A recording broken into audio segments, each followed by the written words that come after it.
We were seated at breakfast one morning, my wife and I, when the maid brought in a telegram. It was from Sherlock Holmes, and ran in this way. "Have you a couple of days to spare? Have just been wired for from the west of England in connection with Boscombe Valley tragedy.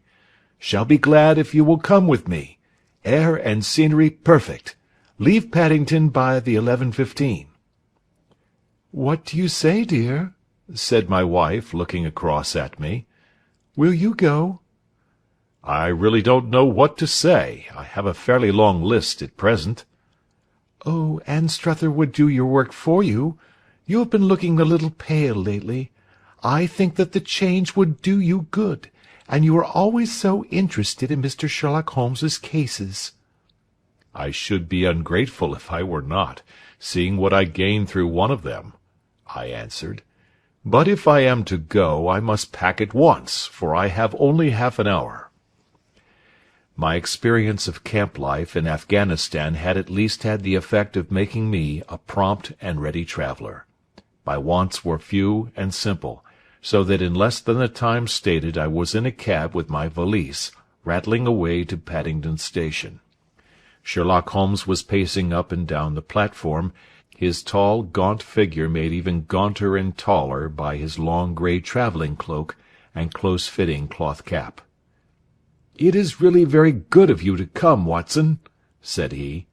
"It makes a considerable difference to me, having someone with me on whom I can thoroughly rely. Local aid is always either worthless or else biased. If you will keep the two corner seats, I shall get the tickets." We had the carriage to ourselves, save for an immense litter of papers which Holmes had brought with him. Among these he rummaged and read, with intervals of note-taking and of meditation, until we were past Reading. Then he suddenly rolled them all into a gigantic ball, and tossed them up on to the rack. "Have you heard anything of the case?" he asked. "Not a word. I have not seen a paper for some days." "The London press has not had very full accounts. I have just been looking through all the recent papers in order to master the particulars. It seems, from what I gather, to be one of those simple cases which are so extremely difficult." "That sounds a little paradoxical." "But it is profoundly true. Singularity is almost invariably a clue. The more featureless and commonplace a crime is, the more difficult it is to bring it home. In this case, however, they have established a very serious case against the son of the murdered man." "It is a murder, then?" "Well, it is conjectured to be so. I shall take nothing for granted until I have the opportunity of looking personally into it. I will explain the state of things to you, as far as I have been able to understand it, in a very few words. Boscombe Valley is a country district not very far from Ross, in Herefordshire. The largest landed proprietor in that part is a Mr. John Turner, who made his money in Australia, and returned some years ago to the old country. One of the farms which he held, that of Hatherley, was let to Mr. Charles McCarthy, who was also an ex-Australian. The men had known each other in the colonies, so that it was not unnatural that when they came to settle down, they should do so as near each other as possible. Turner was apparently the richer man, so McCarthy became his tenant, but still remained, it seems, upon terms of perfect equality, as they were frequently together. McCarthy had one son, a lad of 18, and Turner had an only daughter of the same age, but neither of them had wives living. They appeared to have avoided the society of the neighbouring English families, and to have led retired lives, though both the McCarthys were fond of sport, and were frequently seen at the race meetings of the neighbourhood. McCarthy kept 2 servants, a man and a girl. Turner had a considerable household, some half-dozen at the least. That is as much as I have been able to gather about the families. Now for the facts. On June 3rd, that is, on Monday last, McCarthy left his house at Hatherley about 3 in the afternoon, and walked down to the Boscombe Pool, which is a small lake formed by the spreading out of the stream which runs down the Boscombe Valley. He had been out with his serving-man in the morning at Ross, and he had told the man that he must hurry, as he had an appointment of importance to keep at 3. From that appointment he never came back alive. From Hatherley farmhouse to the Boscombe Pool is 1/4 of a mile, and 2 people saw him as he passed over this ground. One was an old woman, whose name is not mentioned, and the other was William Crowder, a gamekeeper in the employ of Mr. Turner. Both these witnesses depose that Mr. McCarthy was walking alone. The gamekeeper adds that within a few minutes of his seeing McCarthy pass, he had seen his son, Mr. James McCarthy, going the same way with a gun under his arm. To the best of his belief, the father was actually in sight at the time, and the son was following him.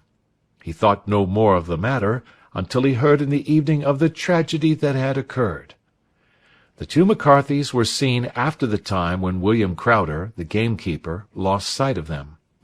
The Boscombe Pool is thickly wooded round, with just a fringe of grass and of reeds around the edge. A girl of 14, Patience Moran, who is the daughter of the lodge-keeper of the Boscombe Valley estate, was in one of the woods, picking flowers. She states that while she was there she saw, at the border of the wood and close by the lake, Mr. McCarthy and his son, and that they appeared to be having a violent quarrel. She heard Mr. McCarthy the elder using very strong language to his son, and she saw the latter raise up his hand as if to strike his father. She was so frightened by their violence that she ran away and told her mother, when she reached home, that she had left the 2 McCarthys quarrelling near Boscombe Pool, and that she was afraid that they were going to fight. She had hardly said the words when young Mr. McCarthy came running up to the lodge to say that he had found his father dead in the wood, and to ask for the help of the lodge-keeper. He was much excited, without either his gun or his hat, and his right hand and sleeve were observed to be stained with fresh blood.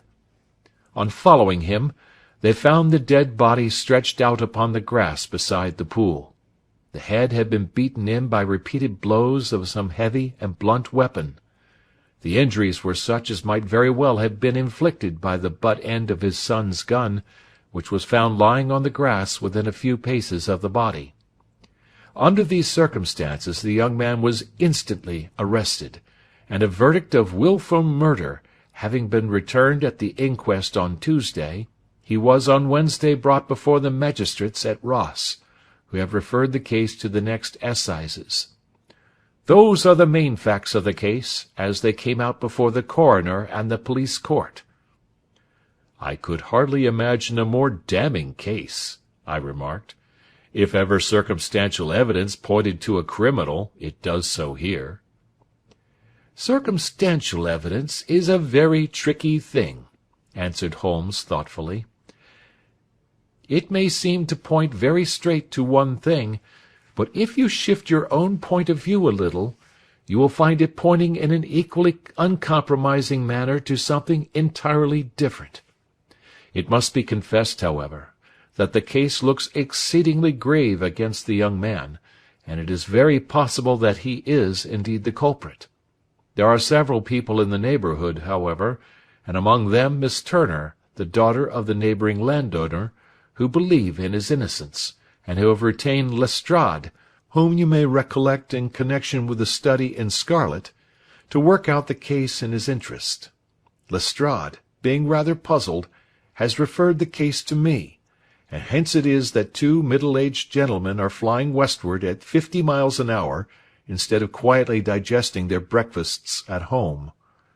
"I am afraid," said I, "that the facts are so obvious that you will find little credit to be gained out of this case." "There is nothing more deceptive than an obvious fact," he answered, laughing. "Besides, we may chance to hit upon some other obvious facts, which may have been by no means obvious to Mr. Lestrade. You know me too well to think that I am boasting when I say that I shall either confirm or destroy his theory by means which he is quite incapable of employing, or even of understanding. To take the first example to hand, I very clearly perceive that in your bedroom the window is upon the right-hand side, and yet I question whether Mr. Lestrade would have noted even so self-evident a thing as that. How on earth— My dear fellow, I know you well. I know the military neatness which characterizes you. You shave every morning, and in this season you shave by the sunlight. But since your shaving is less and less complete as we get farther back on the left side, until it becomes positively slovenly as we get round the angle of the jaw, it is surely very clear that that side is less illuminated than the other. I could not imagine a man of your habits looking at himself in an equal light and being satisfied with such a result. I only quote this as a trivial example of observation and inference. Therein lies my métier, and it is just possible that it may be of some service in the investigation which lies before us. There are one or two minor points which were brought out in the inquest, and which are worth considering. What are they? It appears that his arrest did not take place at once, but after the return to Hatherley Farm. On the inspector of constabulary informing him that he was a prisoner, he remarked that he was not surprised to hear it, and that it was no more than his deserts. This observation of his had the natural effect of removing any traces of doubt which might have remained in the minds of the coroner's jury. "It was a confession," I ejaculated. "No, for it was followed by a protestation of innocence." "Coming on the top of such a damning series of events, it was at least a most suspicious remark." "On the contrary," said Holmes, "it is the brightest rift which I can at present see in the clouds. However innocent he might be, he could not be such an absolute imbecile as not to see that the circumstances were very black against him. Had he appeared surprised at his own arrest, or feigned indignation at it, I should have looked upon it as highly suspicious, because such surprise or anger would not be natural under the circumstances, and yet might appear to be the best policy to a scheming man. His frank acceptance of the situation marks him as either an innocent man, or else as a man of considerable self-restraint and firmness. As to his remark about his deserts, it was also not unnatural if you consider that he stood beside the dead body of his father, and that there is no doubt that he had that very day so far forgotten his filial duty as to bandy words with him, and even, according to the little girl whose evidence is so important, to raise his hand as if to strike him. The self-reproach and contrition which are displayed in his remark appear to me to be the signs of a healthy mind rather than of a guilty one." I shook my head. "Many men have been hanged on far slighter evidence," I remarked. "So they have, and many men have been wrongfully hanged." "What is the young man's own account of the matter?" "It is, I'm afraid, not very encouraging to his supporters, though there are one or two points in it which are suggestive. You will find it here, and may read it for yourself." He picked out from his bundle a copy of the local Herefordshire paper, and having turned down the sheet, he pointed out the paragraph in which the unfortunate young man had given his own statement of what had occurred. I settled myself down in the corner of the carriage, and read it very carefully. It ran in this way: "Mr. James McCarthy, the only son of the deceased, was then called and gave evidence as follows. I had been away from home for 3 days at Bristol, and had only just returned upon the morning of last Monday, the 3rd. My father was absent from home at the time of my arrival, and I was informed by the maid that he had driven over to Ross with John Cobb, the groom. Shortly after my return I heard the wheels of his trap in the yard, and looking out of my window, I saw him get out and walk rapidly out of the yard, though I was not aware in which direction he was going. I then took my gun and strolled out in the direction of the Boscombe Pool, with the intention of visiting the rabbit warren which is upon the other side. On my way I saw William Crowder, the gamekeeper, as he had stated in his evidence, but he is mistaken in thinking that I was following my father. I had no idea that he was in front of me. When about 100 yards from the pool, I heard a cry of "Coo-ee!" which was a usual signal between my father and myself. I then hurried forward, and found him standing by the pool. He appeared to be much surprised at seeing me, and asked me rather roughly what I was doing there. A conversation ensued which led to high words and almost to blows, for my father was a man of a very violent temper. Seeing that his passion was becoming ungovernable, I left him, and returned towards Hatherley Farm.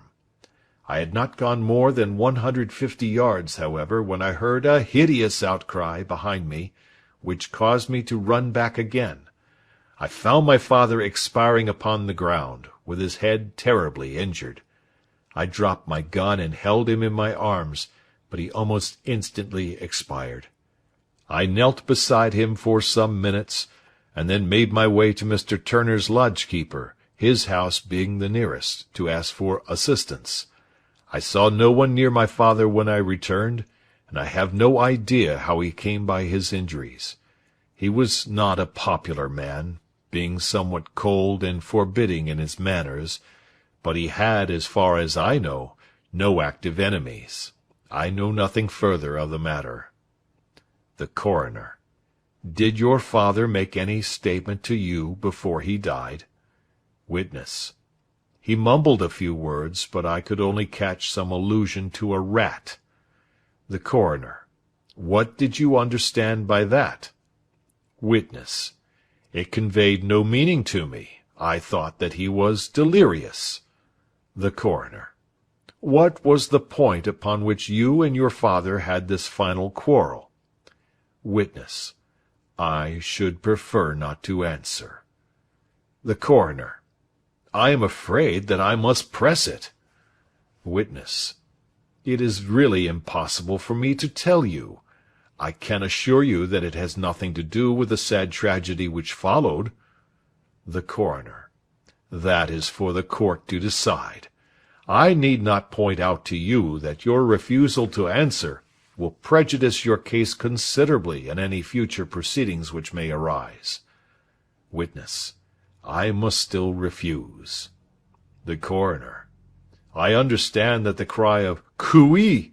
was a common signal between you and your father? Witness: It was. The Coroner: How was it, then, that he uttered it before he saw you, and before he even knew that you had returned from Bristol? Witness, with considerable confusion: I do not know. A juryman: Did you see nothing which aroused your suspicions when you returned on hearing the cry, and found your father fatally injured? Witness: Nothing definite. The Coroner: What do you mean? Witness: I was so disturbed and excited as I rushed out into the open that I could think of nothing except of my father. Yet I have a vague impression that as I ran forward something lay upon the ground to the left of me. It seemed to me to be something grey in colour, a coat of some sort, or a plaid perhaps. When I rose from my father I looked round for it, but it was gone. Do you mean that it disappeared before you went for help?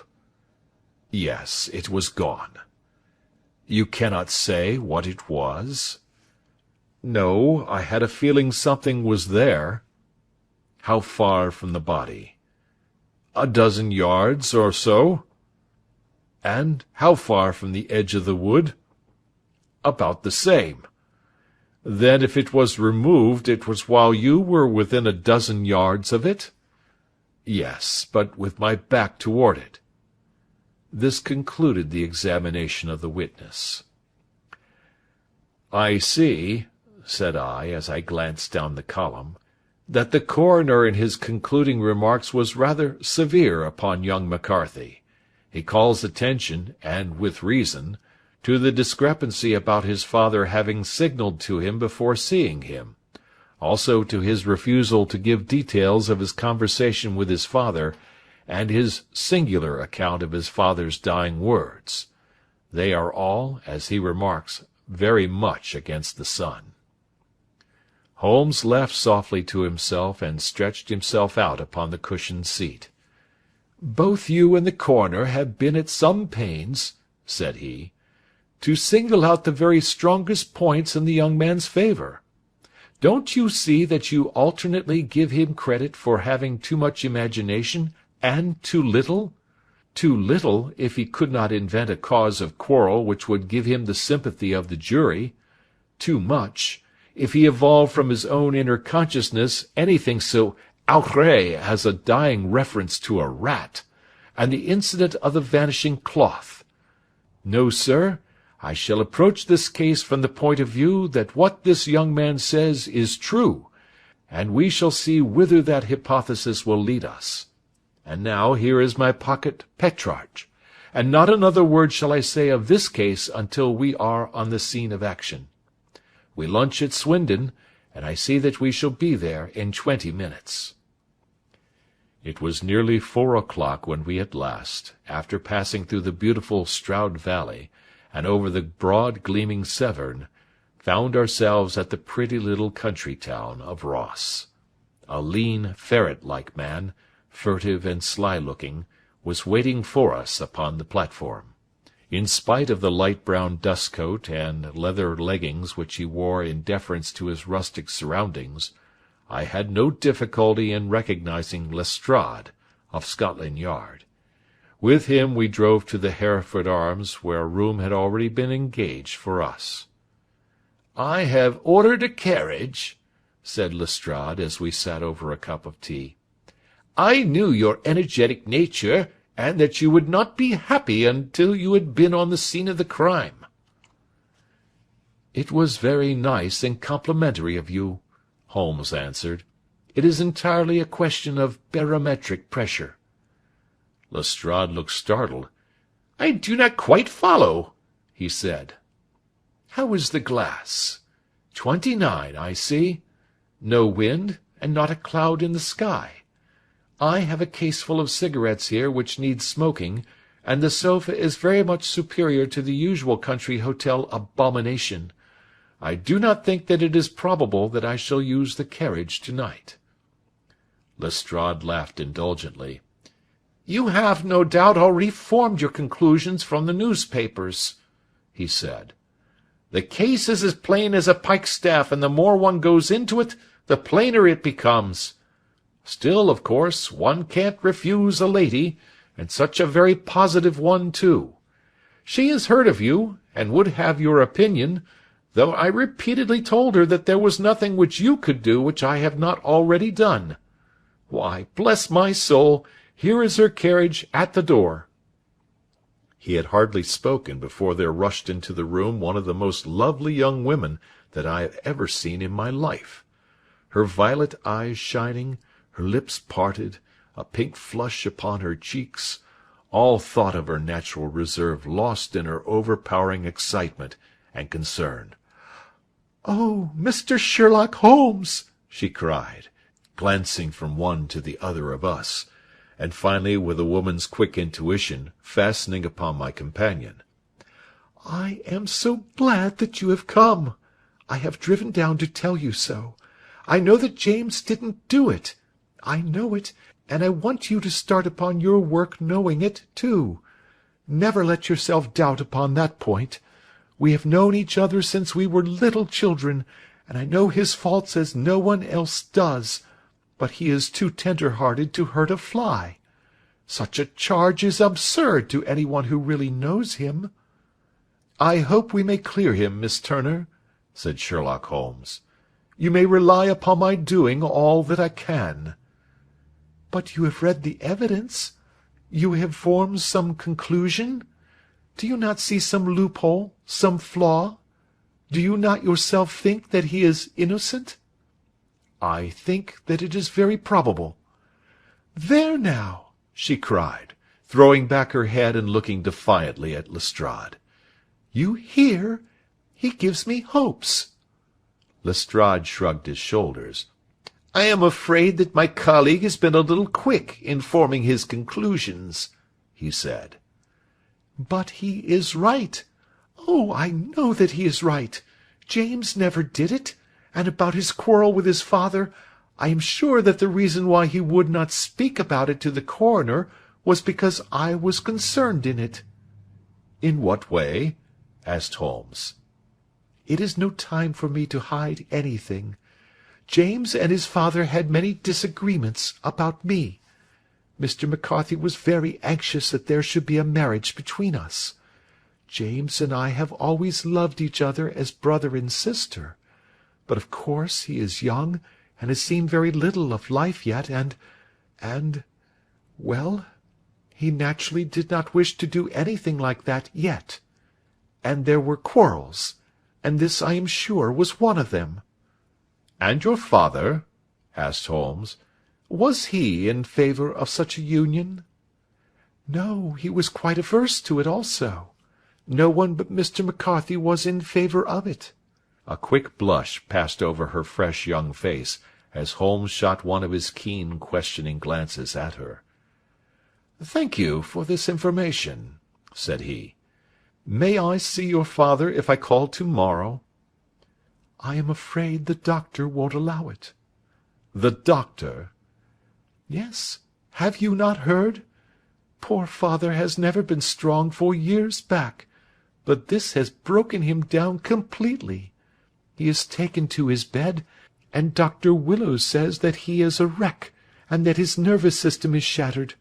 Mr. McCarthy was the only man alive who had known Dad in the old days in Victoria."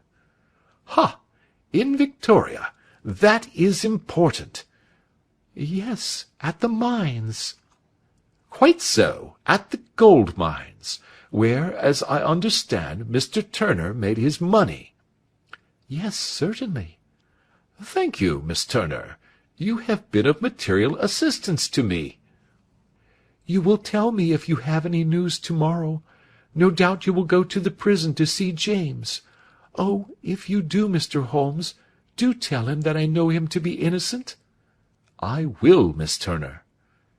"I must go home now, for Dad is very ill, and he misses me so if I leave him. Good-bye, and God help you in your undertaking."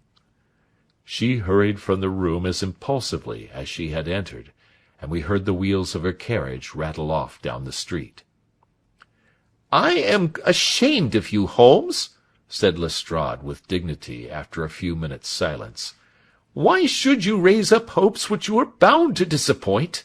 I am not over-tender of heart, but I call it cruel." "I think that I see my way to clearing James McCarthy," said Holmes. "Have you an order to see him in prison?" "Yes, but only for you and me." "Then I shall reconsider my resolution about going out. We have still time to take a train to Hereford and see him to-night?" "Ample." "Then let us do so. Watson, I fear that you will find it very slow, but I shall only be away a couple of hours."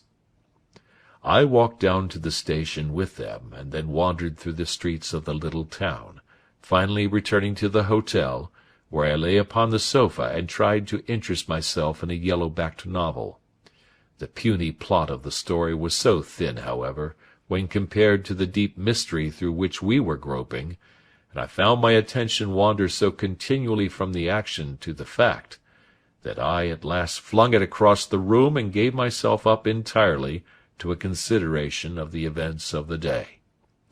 Supposing that this unhappy young man's story were absolutely true, then what hellish thing, what absolutely unforeseen and extraordinary calamity could have occurred between the time when he parted from his father and the moment when, drawn back by his screams, he rushed into the glade? It was something terrible and deadly. What could it be? Might not the nature of the injuries reveal something to my medical instincts? I rang the bell, and called for the weekly county paper, which contained a verbatim account of the inquest. In the surgeon's deposition it was stated that the posterior third of the left parietal bone and the left half of the occipital bone had been shattered by a heavy blow from a blunt weapon. I marked the spot upon my own head. Clearly such a blow must have been struck from behind. That was to some extent in favor of the accused, as when seen quarrelling he was face to face with his father. Still, it did not go for very much, for the older man might have turned his back before the blow fell. Still, it might be worth while to call Holmes's attention to it. Then there was the peculiar dying reference to a rat. What could that mean? It could not be delirium. A man dying from a sudden blow does not commonly become delirious. No, it was more likely to be an attempt to explain how he met his fate. But what could it indicate? I cudgelled my brains to find some possible explanation. And then the incident of the grey cloth seen by young McCarthy. If that were true, the murderer must have dropped some part of his dress, presumably his overcoat, in his flight, and must have had the hardihood to return and to carry it away at the instant when the son was kneeling with his back turned not a dozen paces off. What a tissue of mysteries and improbabilities the whole thing was! I did not wonder at Lestrade's opinion, and yet I had so much faith in Sherlock Holmes's insight that I could not lose hope as long as every fresh fact seemed to strengthen his conviction of young McCarthy's innocence. It was late before Sherlock Holmes returned. He came back alone, for Lestrade was staying in lodgings in the town. "The glass still keeps very high," he remarked as he sat down. "It is of importance that it should not rain before we are able to go over the ground. On the other hand, a man should be at his very best and keenest for such nice work as that, and I did not wish to do it when fagged by a long journey. I have seen young McCarthy." "And what did you learn from him?" "Nothing." "Could he throw no light?" "None at all. I was inclined to think at one time that he knew who had done it, and was screening him or her, but I am convinced now that he is as puzzled as every one else. He is not a very quick-witted youth, though comely to look at, and, I should think, sound at heart." "I cannot admire his taste," I remarked, "if it is indeed a fact that he was averse to a marriage with so charming a young lady as this Miss Turner." "Ah, thereby hangs a rather painful tale. This fellow is madly, insanely in love with her, but some 2 years ago, when he was only a lad, and before he really knew her, for she had been away 5 years at a boarding-school, what does the idiot do but get into the clutches of a barmaid in Bristol, and marry her at a registry office? No one knows a word of the matter, but you can imagine how maddening it must be to him to be upbraided for not doing what he would give his very eyes to do, but what he knows to be absolutely impossible. It was sheer frenzy of this sort which made him throw his hands up into the air when his father, at their last interview, was goading him on to propose to Miss Turner. On the other hand, he had no means of supporting himself, and his father, who was by all accounts a very hard man, would have thrown him over utterly had he known the truth. It was with his barmaid wife that he had spent the last 3 days in Bristol, and his father did not know where he was. Mark that point. It is of importance. Good has come out of evil, however, for the barmaid, finding from the papers that he is in serious trouble and likely to be hanged, has thrown him over utterly, and has written to him to say that she has a husband already in the Bermuda dockyard, so that there is really no tie between them. I think that that bit of news has consoled young McCarthy for all that he has suffered." "But if he is innocent, who has done it?" "Ah, who? I would call your attention very particularly to 2 points. One is that the murdered man had an appointment with someone at the pool, and that the someone could not have been his son, for his son was away, and he did not know when he would return. The second is that the murdered man was heard to cry "Cooey" before he knew that his son had returned. Those are the crucial points upon which the case depends. And now let us talk about George Meredith, if you please, and we shall leave all minor matters until tomorrow." There was no rain, as Holmes had foretold, and the morning broke bright and cloudless. At 9 o'clock Lestrade called for us with the carriage, and we set off for Hatherley Farm and the Boscombe Pool. "There is serious news this morning," Lestrade observed. "It is said that Mr. Turner, of the Hall, is so ill that his life is despaired of." "An elderly man, I presume?" said Holmes. "About 60, but his constitution has been shattered by his life abroad, and he has been in failing health for some time. This business has had a very bad effect upon him. He was an old friend of McCarthy's, and, I may add, a great benefactor to him, for I have learned that he gave him Hatherley Farm rent-free." "Indeed, that is interesting," said Holmes. "Oh, yes, in 100 other ways he has helped him. Everybody about here speaks of his kindness to him." "Really? Does it not strike you as a little singular that this McCarthy, who appears to have had little of his own, and to have been under such obligations to Turner, should still talk of marrying his son to Turner's daughter, who is presumably heiress to the estate, and that in such a very cocksure manner, as if it were merely a case of a proposal and all else would follow? It is the more strange, since we know that Turner himself was averse to the idea. The daughter told us as much. Do you not deduce something from that?"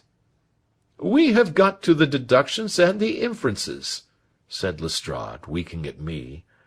"I find it hard enough to tackle facts, Holmes, without flying away after theories and fancies." "You are right," said Holmes demurely. "You do find it very hard to tackle the facts."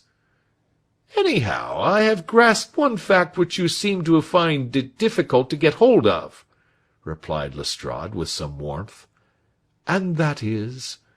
"That McCarthy Senior met his death from McCarthy Junior, and that all theories to the contrary are the merest moonshine."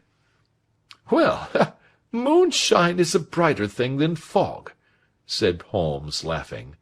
"But I am very much mistaken if this is not Hatherley Farm upon the left." "Yes, that is it." It was a wide-spread, comfortable-looking building, two-storied, slate-roofed, with great yellow blotches of lichen upon the grey walls. The drawn blinds and the smokeless chimneys, however, gave it a stricken look, as though the weight of this horror still lay heavy upon it. We called at the door, when the maid, at Holmes's request, showed us the boots which her master wore at the time of his death, and also a pair of the son's, though not the pair which he had then had. Having measured these very carefully from 7 or 8 different points, Holmes desired to be led to the courtyard, from which we all followed the winding track which led to Boscombe Pool. Sherlock Holmes was transformed when he was hot upon such a scent as this. Men who had only known the quiet thinker and logician of Baker Street would have failed to recognize him. His face flushed and darkened. His brows were drawn into 2 hard black lines, while his eyes shone out from beneath them with a steely glitter. His face was bent downward, his shoulders bowed, his lips compressed, and a vein stood out like whipcord in his long sinewy neck. His nostrils seemed to dilate with a purely animal lust for the chase, and his mind was so absolutely concentrated upon the matter before him, that a question or remark fell unheeded upon his ears, or at the most only provoked a quick, impatient snarl in reply. Swiftly and silently he made his way along the track which ran through the meadows, and so by way of the woods to the Boscombe Pool. It was damp, marshy ground, as is all that district, and there were marks of many feet, both upon the path and amid the short grass which bounded it on either side. Sometimes Holmes would hurry on, sometimes stop dead, and once he made quite a little detour into the meadow.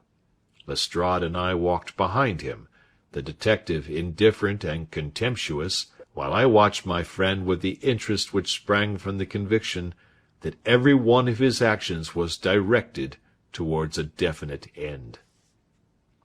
The Boscombe Pool, which is a little reed-girt sheet of water some 50 yards across, is situated at the boundary between the Hatherley farm and the private park of the wealthy Mr. Turner. Above the woods which lined it upon the farther side we could see the red, jutting pinnacles which marked the site of the rich landowner's dwelling. On the Hatherley side of the pool the woods grew very thick, and there was a narrow belt of sodden grass 20 paces across, between the edge of the trees and the reeds which lined the lake. Lestrade showed us the exact spot at which the body had been found, and indeed, so moist was the ground, that I could plainly see the traces which had been left by the fall of the stricken man. To Holmes, as I could see by his eager face and peering eyes, very many other things were to be read upon the trampled grass. He ran round like a dog who is picking up a scent, and then turned upon my companion. "What did you go into the pool for?" he asked. "I fished about with a rake. I thought there might be some weapon or other trace. But how on earth—" "Oh, tut, tut, I have no time. That left foot of yours with its inward twist is all over the place. A mole could trace it, and there it vanishes among the reeds. Oh, how simple it would all have been had I been here before they came like a herd of buffalo and wallowed all over it. Here is where the party with the lodge-keeper came, and they have covered all tracks for 6 or 8 feet round the body. But here are 3 separate tracks of the same feet." He drew out a lens, and lay down upon his waterproof to have a better view, talking all the time rather to himself than to us. "These are young McCarthy's feet. Twice he was walking, and once he ran swiftly, so that the soles are deeply marked and the heels hardly visible. That bears out his story. He ran when he saw his father on the ground. Then here are the father's feet as he paced up and down. What is this, then? It is the butt end of the gun as the son stood listening. And this? Ha ha! What have we here? Tiptoes! Tiptoes! Square, too, quite unusual boots. They come, they go, they come again. Of course, that was for the cloak. Now where did they come from?" He ran up and down, sometimes losing, sometimes finding the track until we were well within the edge of the wood, and under the shadow of a great beech, the largest tree in the neighbourhood. Holmes traced his way to the farther side of this, and lay down once more upon his face with a little cry of satisfaction. For a long time he remained there, turning over the leaves and dried sticks, gathering up what seemed to me to be dust into an envelope, and examining with his lens not only the ground, but even the bark of the tree as far as he could reach. A jagged stone was lying among the moss, and this also he carefully examined and retained. Then he followed a pathway through the wood until he came to the high road, where all traces were lost. "It has been a case of considerable interest," he remarked, returning to his natural manner. "I fancy that this grey house on the right must be the lodge. I think that I will go in and have a word with Morin, and perhaps write a little note. Having done that, we may drive back to our luncheon.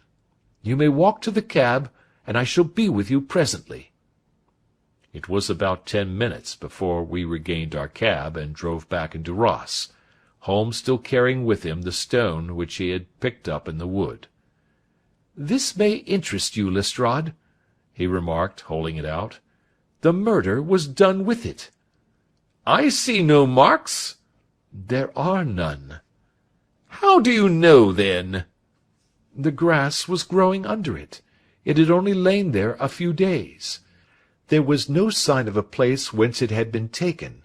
It corresponds with the injuries. There is no sign of any other weapon." "And the murderer?" "Is a tall man, left-handed, limps with the right leg, wears thick-soled shooting boots and a grey cloak, smokes Indian cigars, uses a cigar-holder, and carries a blunt penknife in his pocket. There are several other indications, but these may be enough to aid us in our search." Lestrade laughed. "I am afraid that I am still a sceptic," he said. "Theories are all very well, but we have to deal with a hard-headed British jury." "Nous verrons," answered Holmes calmly. "You work your own method, and I shall work mine. I shall be busy this afternoon, and shall probably return to London by the evening train." "And leave your case unfinished?" "No, finished." "But the mystery?" "It is solved." "Who was the criminal, then?" "The gentleman I describe." "But who is he?" "Surely it would not be difficult to find out. This is not such a populous neighbourhood." Lestrade shrugged his shoulders. "I am a practical man," he said, "and I really cannot undertake to go about the country looking for a left-handed gentleman with a game leg. I should become the laughing-stock of Scotland Yard." "All right," said Holmes quietly. "I have given you the chance. Here are your lodgings. Good-bye. I shall drop you a line before I leave." Having left Lestrade at his rooms, we drove to our hotel, where we found lunch upon the table. Holmes was silent and buried in thought, with a pained expression upon his face, as one who finds himself in a perplexing position. "Look here, Watson," he said, when the cloth was cleared. "Just sit down in this chair and let me preach to you for a little. I don't know quite what to do, and I should value your advice. Light a cigar and let me expound." "Pray do so." "Well now, in considering this case there are 2 points about young McCarthy's narrative which struck us both instantly, although they impressed me in his favour and you against him. One was the fact that his father should, according to his account, cry cooee before seeing him. The other was his singular dying reference to a rat. He mumbled several words, you understand, but that was all that caught the son's ear. Now from this double point our research must commence, and we will begin it by presuming that what the lad says is absolutely true." "What of this cooee, then?" "Well, obviously, it could not have been meant for the son. The son, as far as he knew, was in Bristol. It was mere chance that he was within earshot. The cooee was meant to attract the attention of whoever it was that he had the appointment with. But cooee is a distinctly Australian cry, and one which is used between Australians. There is a strong presumption that the person whom McCarthy expected to meet him at Boscombe Pool was someone who had been in Australia." "What of the rat, then?" Sherlock Holmes took a folded paper from his pocket and flattened it out on the table. "This is a map of the colony of Victoria," he said. "I wired to Bristol for it last night." He put his hand over part of the map. "What do you read?" "A rat," I read. "And now?" He raised his hand. "Ballarat." "Quite so. That was the word the man uttered, and of which his son only caught the last 2 syllables. He was trying to utter the name of his murderer, so-and-so of Ballarat." "It is wonderful!" I exclaimed. "It is obvious. And now you see I had narrowed the field down considerably. The possession of a grey garment was a 3rd point which, granting the son's statement to be correct, was a certainty. We have come now out of mere vagueness to the definite conception of an Australian from Ballarat with a grey cloak." "Certainly." "And one who was at home in the district, for the pool can only be approached by the farm or by the estate, where strangers could hardly wander." "Quite so." "Then comes our expedition of to-day. By an examination of the ground, I gained the trifling details which I gave to that imbecile Lestrade, as to the personality of the criminal. But how did you gain them? You know my method. It is founded upon the observation of trifles. His height I know that you might roughly judge from the length of his stride. His boots, too, might be told from their traces. Yes, they were peculiar boots. But his lameness? The impression of his right foot was always less distinct than his left. He put less weight upon it. Why? Because he limped. He was lame. But his left-handedness? You were yourself struck by the nature of the injury as recorded by the surgeon at the inquest. The blow was struck from immediately behind, and yet was upon the left side. Now, how can that be unless it were by a left-handed man? He had stood behind that tree during the interview between the father and the son. He had even smoked there. I found the ash of a cigar, which my special knowledge of tobacco ashes enables me to pronounce as an Indian cigar.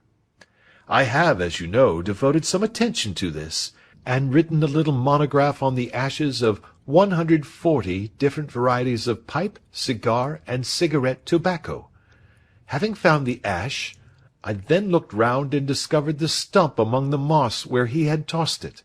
It was an Indian cigar, of the variety which are rolled in Rotterdam. And the cigar-holder? I could see that the end had not been in his mouth. Therefore he used a holder.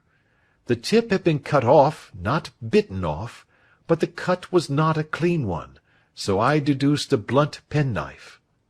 Holmes, I said, you have drawn a net round this man from which he cannot escape, and you have saved an innocent human life as truly as if you had cut the cord which was hanging him. I see the direction in which all this points. The culprit is— "Mr. John Turner!" cried the hotel waiter, opening the door of our sitting-room, and ushering in a visitor. The man who entered was a strange and impressive figure.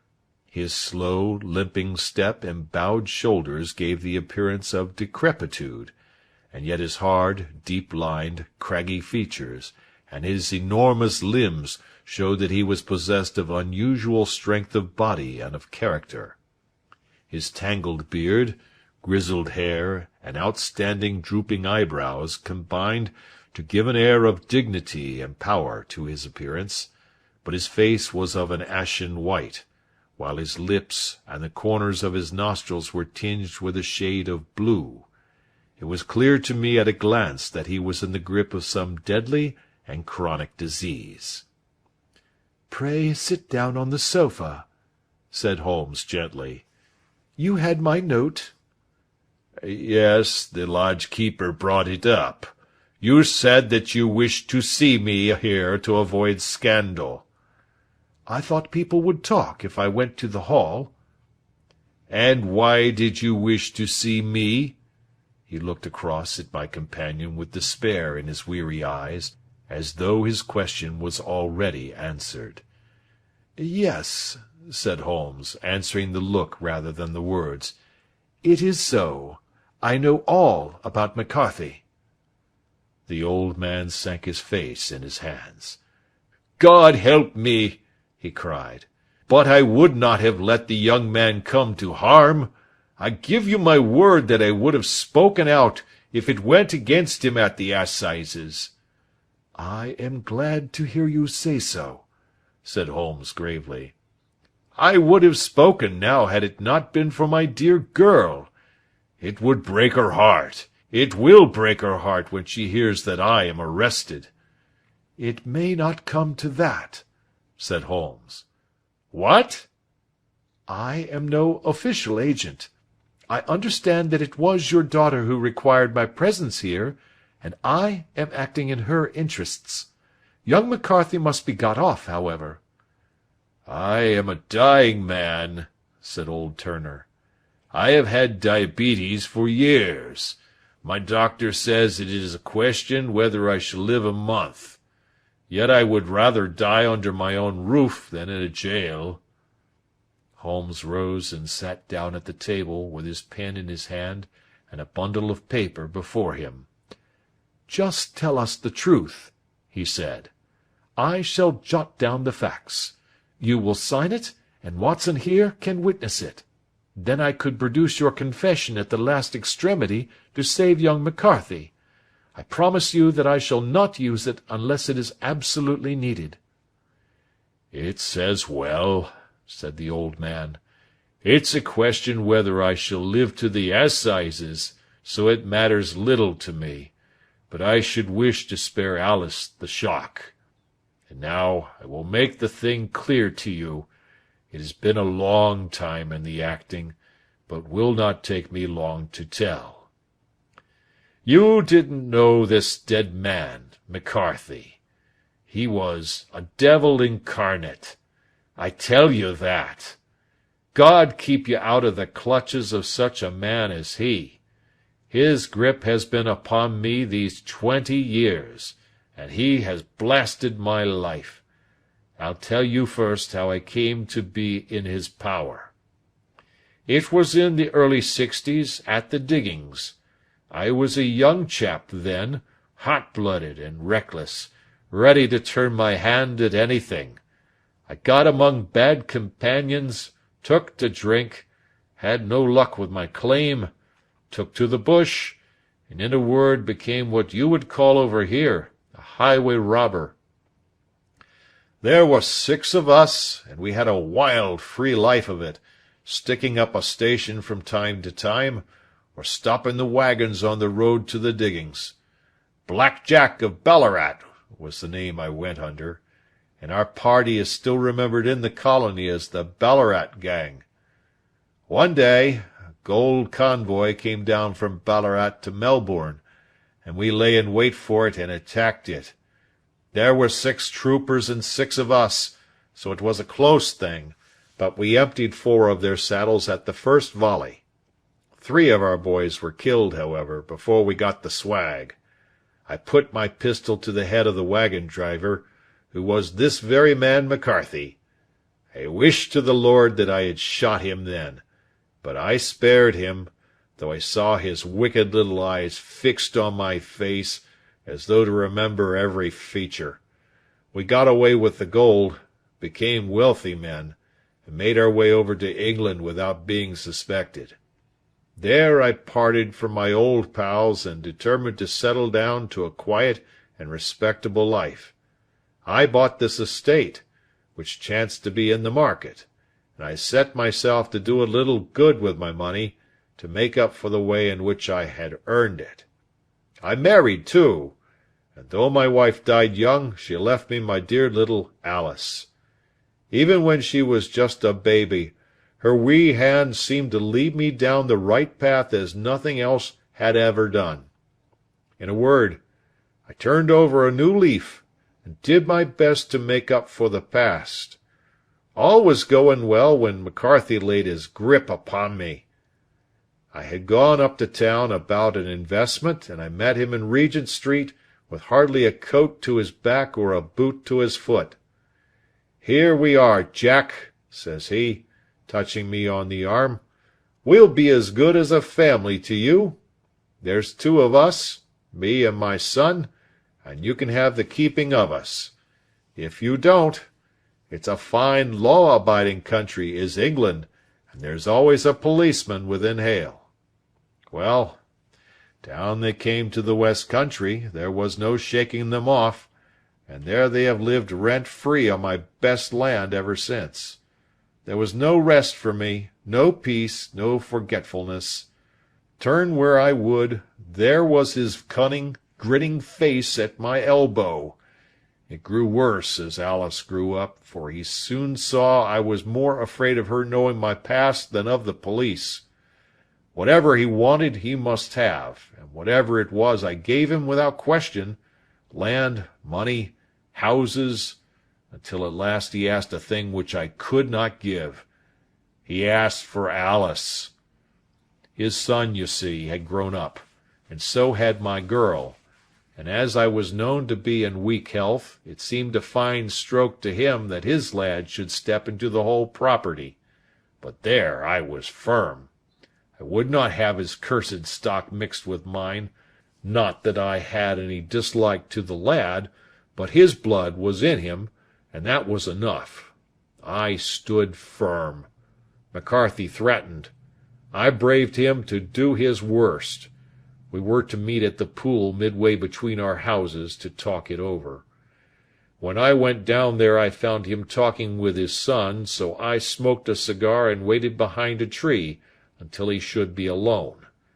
But as I listened to his talk, all that was black and bitter in me seemed to come uppermost. He was urging his son to marry my daughter, with as little regard for what she might think as if she were a slut from off the streets. It drove me mad to think that I and all that I held most dear should be in the power of such a man as this. Could I not snap the bond? I was already a dying and desperate man. Though clear of mind and fairly strong of limb, I knew that my own fate was sealed. But my memory and my girl, both could be saved if I could but silence that foul tongue. I did it, Mr. Holmes. I would do it again. Deeply as I have sinned, I have led a life of martyrdom to atone for it. But that my girl should be entangled in the same meshes which held me was more than I could suffer. I struck him down with no more compunction than if he had been some foul and venomous beast. His cry brought back his son, but I had gained the cover of the wood, though I was forced to go back to fetch the cloak which I had dropped in my flight. That is the true story, gentlemen, of all that occurred. "Well, it is not for me to judge you," said Holmes, as the old man signed the statement which had been drawn out. "I pray that we may never be exposed to such a temptation." "I pray not, sir. And what do you intend to do?" "In view of your health, nothing. You are yourself aware that you will soon have to answer for your deed at a higher court than the assizes. I will keep your confession, and if McCarthy is condemned I shall be forced to use it. If not, it shall never be seen by mortal eye, and your secret, whether you be alive or dead, shall be safe with us." "Farewell, then," said the old man solemnly. "Your own deathbeds, when they come, will be the easier for the thought of the peace which you have given to mine." Tottering and shaking in all his giant frame, he stumbled slowly from the room. "God help us," said Holmes after a long silence. "Why does fate play such tricks with poor helpless worms? I never hear of such a case as this that I do not think of Baxter's words and say, 'There, but for the grace of God, goes Sherlock Holmes.'" James McCarthy was acquitted at the assizes on the strength of a number of objections which had been drawn out by Holmes and submitted to the defending counsel. Old Turner lived for 7 months after our interview, but he is now dead, and there is every prospect that the son and daughter may come to live happily together in ignorance of the black cloud which rests upon their past.